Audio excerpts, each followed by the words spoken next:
폐쇄된 건물 안에서 발견된 한 남자의 시신. 폴리스 라인은 그냥 괜히 무서워요. 무서워, 겁나. 그리고 시신 위 천장에 뚫려 있는 의문의 구멍. 이 남자는 하늘에서 떨어지기라도 한 걸까? 구멍이 왜 뚫렸지?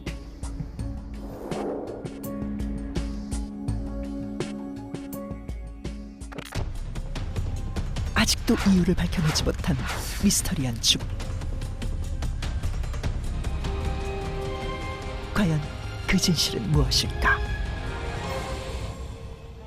미국 메릴랜드주에 위치한 도시 볼티모어. 사건 사고가 많기로 유명한 이 도시에서 2006년 5월 16일 한 청년이 실종됐다. 아이고. 어느 날 갑자기 다급하게 집을 떠난 그는 가족들에게 아무런 말도 없이 사라졌는데 온 가족이 그를 찾아 나섰고 레이의 절친한 친구 보터 역시 친구를 찾기 위해 $1,000에 이르는 현상금까지 내걸었지만 야속하게도 레이에 대한 어떤 소식도 들려오지 않았다. 불길하다. 그렇게 모두가 슬픔에 잠겨있던 때 볼티모어의 오래된 호텔 벨베데레 근처에 있던 주차장에서 레이가 타고 나갔던 차량이 발견됐고 오, 레인. 사람들은 이를 중심으로 그 일대를 샅샅이 뒤지기 시작했다. 그리고 벨베데레 호텔의 바로 옆에 있던 폐쇄된 건물 옥상에서 정체불명의 구멍이 포착되었는데 어?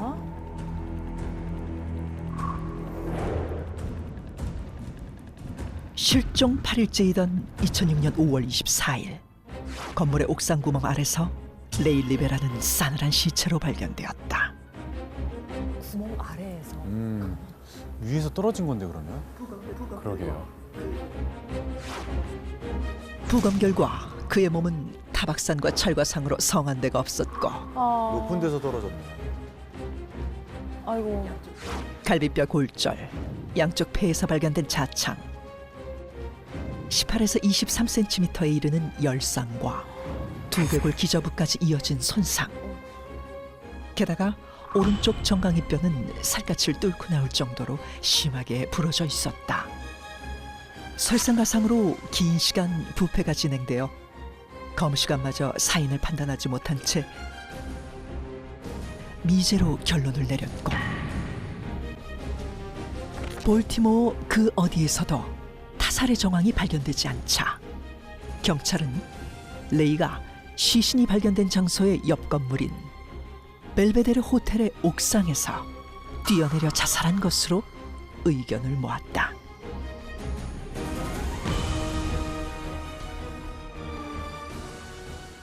하지만 유가족은 경찰의 의견에 반박했다. 결혼한 지 이제 6개월, 한창 신혼의 단꿈에 젖어 있던 청년이 자살했을 리 없다는 것.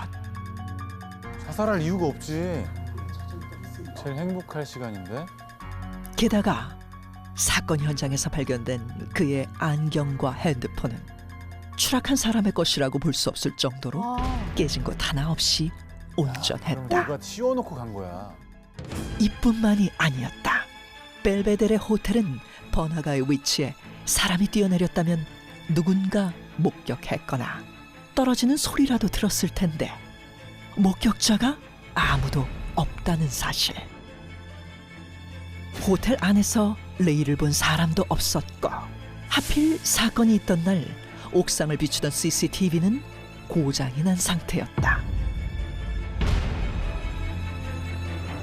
어? 하필 전날 고장이 났다고? 수숙한 방은 있었나? 없었겠죠. 그리고 자살 사건일 수 없는 결정적인 이유가 있었으니 호텔 옥상과 구멍 사이의 거리는 45피트, 즉 13.7m로 사람이 스스로 뛰어서 도달하기에는 너무 멀다는 것. 그럼 그럼 위에서 떨어진 게 아닐 수 있겠는데? 긴데? 올비티크 선수도 9m가 맥시 최고거든요. 칼로이스도. 이상하게 한두 개가 아닌데. 하늘에서 갑자기 뚝 떨어진 것이 아니라면 설명하기 힘든 위치에서 발견된 레이 리베라. 이 사건은 15년이 지난 지금까지도 풀리지 않는 미스터리로 남아있는데 그는 정말 자살한 것일까? 아니면 그 누구도 모르는 비밀이 숨겨져 있는 것일까?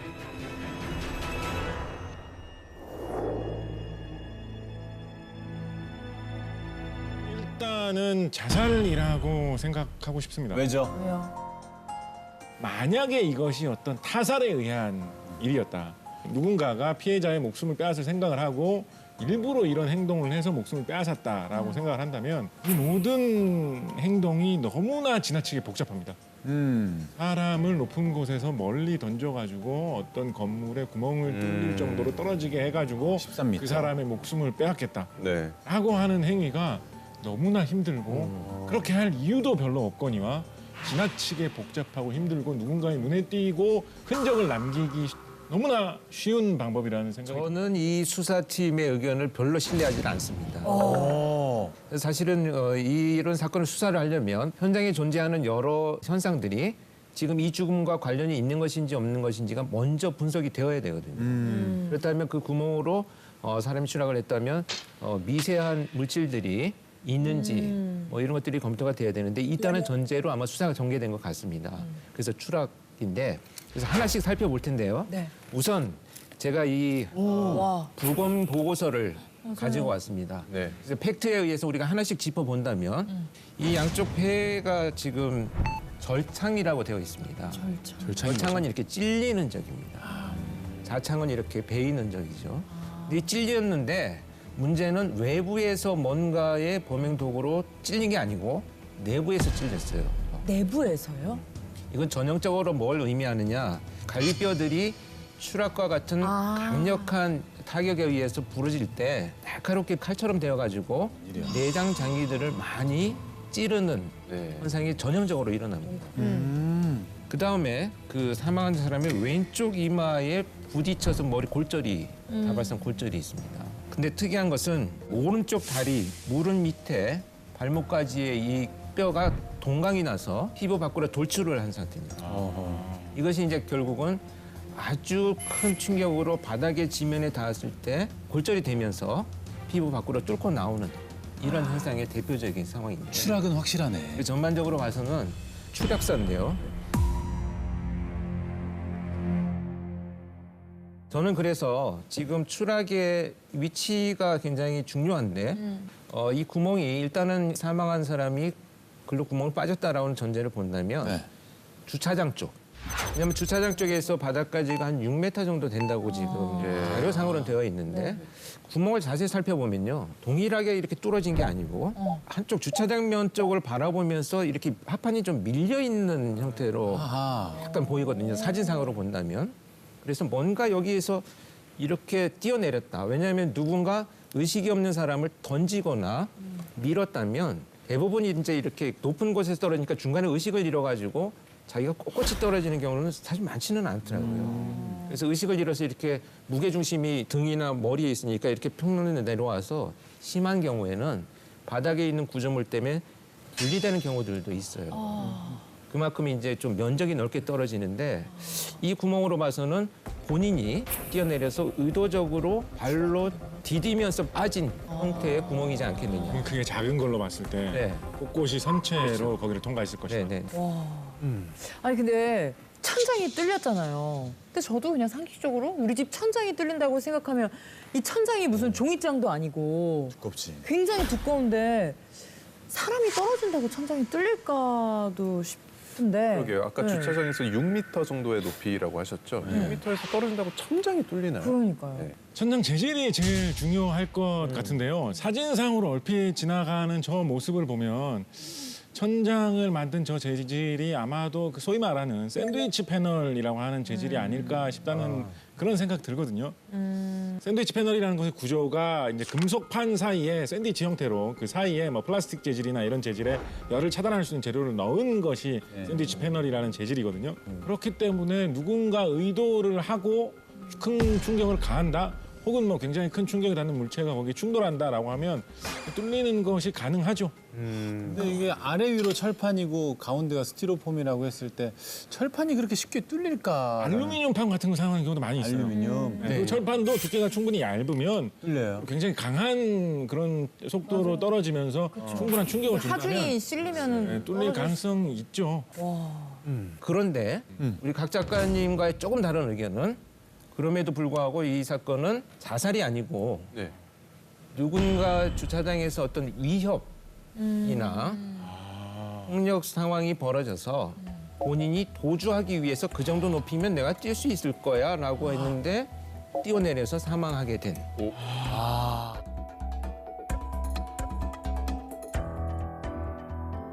사실 자살이라는 점은 어느 정도 그럴듯하지만 왜 저렇게까지 했을까라는 점이 사실 좀 명확하지 않았거든요. 그렇죠, 그렇죠. 근데 저런 약간 타살과 자살이 좀 혼합된 듯한 마지막 자기가 뛰어내린 것은 자신의 의사이기는 했으나 그 뛰어내기를 결심하는 원인은 따로 있었다라고 한다면 뭔가 설명되는 듯한 느낌이 있거든요. 그러네요. 더군다나 예를 들어서 뭐 야간에 잘 안 보일 때 혹은 너무나 당황해서 이렇게 가늠하다 보면 높이가 그 정도가 안 되겠다라고 순간적으로 좀 착각했을 수도 있다는 그럴 수도 생각이 있지, 들거든요. 맞아요. 네. 그래서 이제 만약에 거기에서 일차적인 어떤 물리적인 접촉이 있는 상태에서 휴대폰과 안경을 떨어뜨렸다면 누군가 도망간 피해자를 확인하기 위해서 그쪽으로 갔다가 이미 사망한 것을 보고 안경과 휴대폰을 버려두고 그러면 또 하지 않았겠는가라는 일차 가설을 한번 설정을 해봤습니다.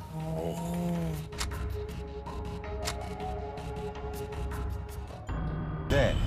이제까지 나온 가설과는 전혀 다른 새로운 가설을 주장한 사람이 있습니다. 그런데 이제까지 나온 가설과는 전혀 다른 새로운 가설을 주장한 사람이 있습니다.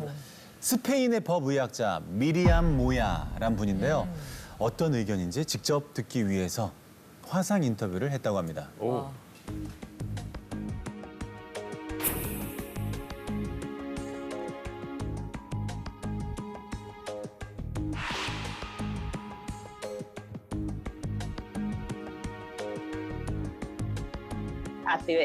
Perdón, soy Miriam Moya, soy experto forense o perito judicial. En España se dice perito judicial, que realizo investigaciones en la corte, ¿no? En los tribunales y demás.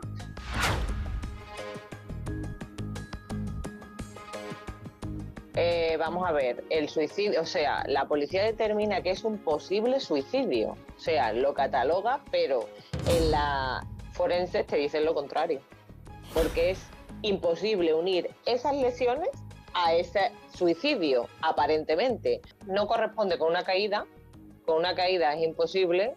Fisura abierta es de haber la fuerza, sobre todo contra una pierna.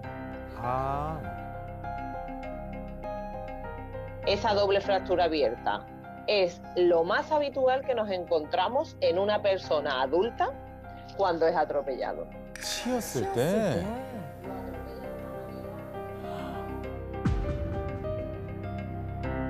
Lo atropella de una manera, o sea, no totalmente frontal. Si este es el cuerpo, no sería así. ¿Me explico? Sería más en oblicuo. 맞아요. 브레이크를 밟았을 때. 저 부위가 그러네. 세단이면 네, 저렇게 돼요. SUV는 좀 더 높게 올라옵니다. 그러네. Así es como se consiguen esas lesiones que tiene su pierna derecha. Además es que me explico, entonces siempre suele ser en una pierna y en la otra no. Muy habitual esa lesión. 머리랑 가슴 쪽은 Si cae de cabeza, tiene que, evidentemente, tiene muchas laceraciones y demás, pero esas meninges, esas vértebras están intactas. O sea, la vértebra cervical es imposible que con esa altura.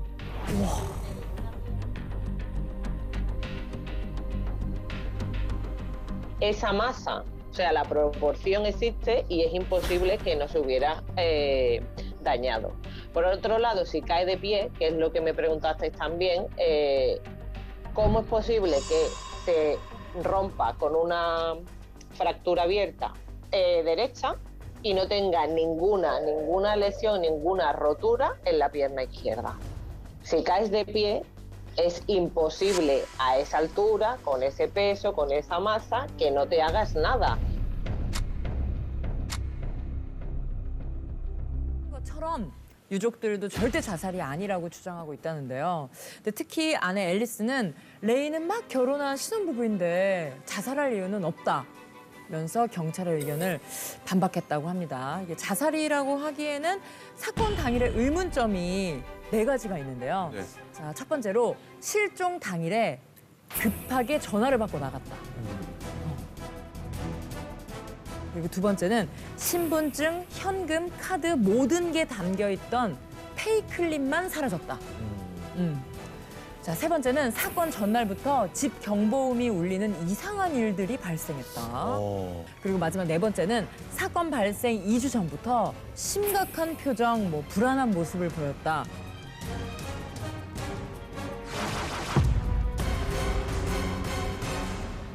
용의자로 지목된 사람은 없었는지 그러게. 궁금합니다. 네, 제가 그래서 그 자료를 조금 더 살펴봤습니다. 봤더니